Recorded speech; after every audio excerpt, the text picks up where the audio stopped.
what are some ways that people of color can heal in the face of experiencing racialized trauma? So like, what can people be doing? So I mentioned therapy.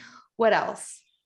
Yeah, I definitely think I often say that success is not a solo sport, and neither is our healing journeys, right? Recovering, because Tony Cade Bambara, she said, "Sweetie, do you really want to be well?"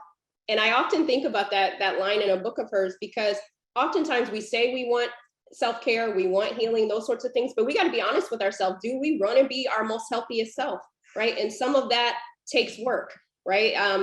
I can't heal. I can't leave my healing to anybody else, right? I have to figure out what those tools look like. And so right now you might be needing to heal while you're in hell, right? You might be in a bad toxic environment and still need to heal, and that's still possible. And I think part of that is asking ourselves, what could healing look like for us? What could it mean to be our most healthiest self? Not our most authentic self, our healthiest self. Because if we're our healthiest self, then we will be our most authentic self, and we'll be our most productive self. And the people who love us and will get the best versions of ourselves. And so other tools that it could be church, it could be religion, it could be affirmations, but I think it has to be something. You need some type of tools in your toolkit to be able to help you get through these moments, because we don't need to be suffering in silence anymore, right? Our freedom, our liberation lies in telling our truths. And I think that, think about who those people are in your life that you trust.